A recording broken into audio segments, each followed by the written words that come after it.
Кофе эрүүл мэндэд ямар ач тустай байдгүй? 15 дугаар зуунд кофений үрийг шарж бас чанаж бэлтгэдэг байжээ.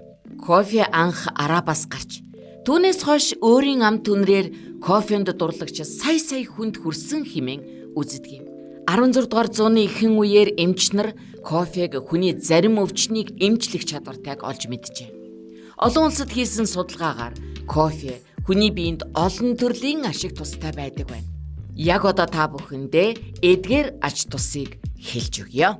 Кофе астма өвчин үүсгэхээс урьдчилан сэргийлдэг. Эрдэмтэд хүн өдөрт 2-3 аяг кофе уухад астма үүсэх эрсдлийг бууруулдаг гэж үзсэн байна.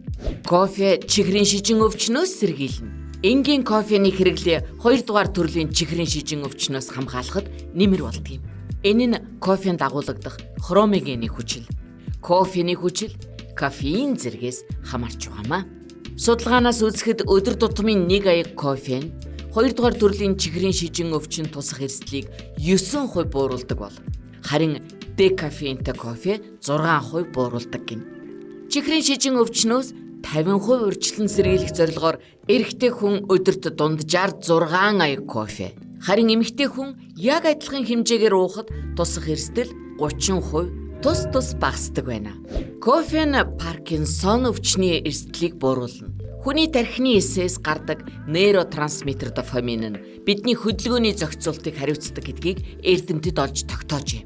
Эмэгтэй хүн 2-3 аяг кофе, эрэгтэй хүн 4-5 аягыг уухад уг өвчнөөс сэргийлэх боломжтой гэж үзжээ. Хачирхалтай нь сүүлд Швед улсад хийсэн судалгаагаар Паркинсоны удамтай хүндэж адилхан нөлөөлөх тухай дурдсан байна.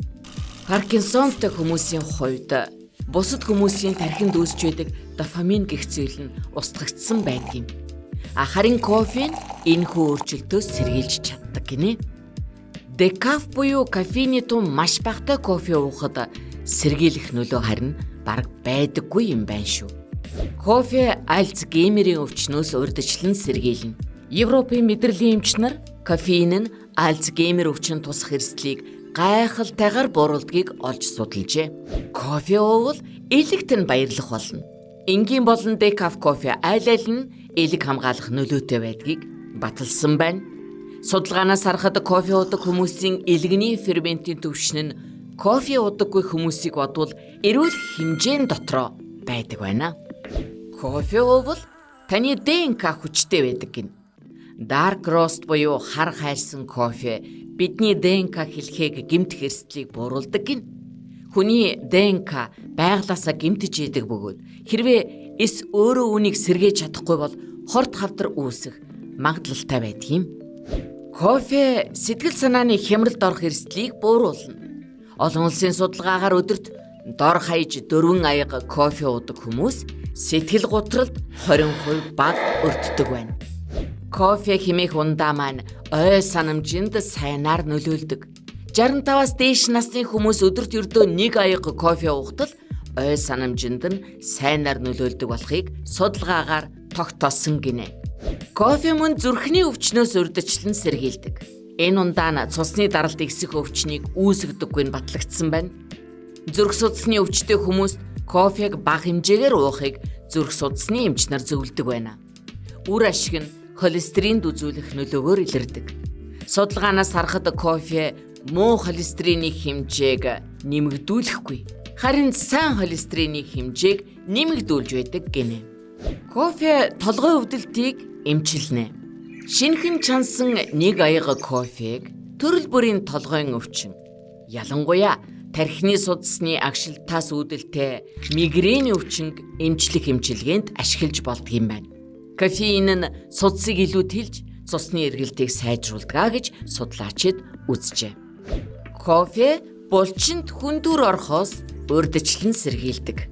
Эрдэмтэд 2 аяг кофе уух нь дасгалын дараах булчингийн өвдөлтийг 50% хүртэл бууруулж болохыг анзаарчээ. Кофе ширхэлгийн хэрэглээ нэмэгдүүлдэг гин.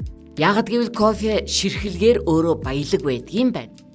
1 аяга кофенд ойролцоогоор 2 грамм ширхлэг байдаг гин шүү.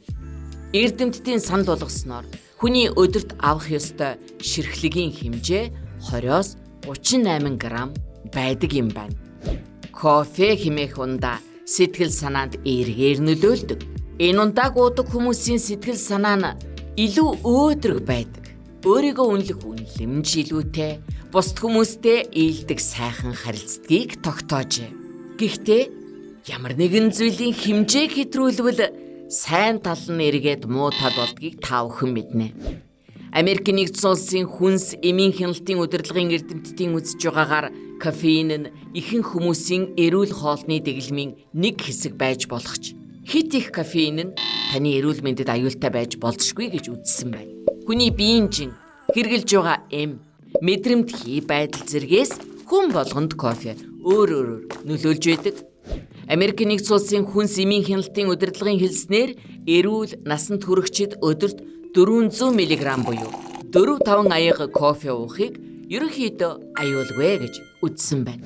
Хэрвээ та жирэмслэх хүсэлтэй байгаа, хөхүүл, эсвэл өөр өвчин эмийн талаар санаа зовж байгаа бол кофеиний хэрэглээг хязгаарлах шаардлагатай эсхийг эмчтэйгээ зөвлөж ярилцаарай. Та кофеинийг хэмжээнээс нь хэтрүүлсэн эсхээ яаж мэдэх вэ? Нойр хулжих, бие салганах, бачуудас хүрэх, зүрх хурдан цохлох, гэдэс эвгүй оргих, дотор муухайрах, толгой өвдөх, сэтгэл түгшүүртэй болох зэргээс мэдэж болох нэ. За ингээд кофег тааруулж хэрэглэх юм бол таны эрүүл мэндэд өндөр ач тустай юм байна шүү. Хэрвээ танд бидний мэдээлэл таалагдсан бол доорх subscribe товчон дээр дарж дараагийн бидний бэлдсэн танин мэдхийн сонирхолтой бичлэгүүдийг цаг алдалгүй үзээрэй. Бас таалагдчихэвэл лайк дарахаа мартаоцай. Хамгийн сүүлийн үеийн амьдралд хэрэгтэй ач тустай мэдээллийг манайхаас аваарай.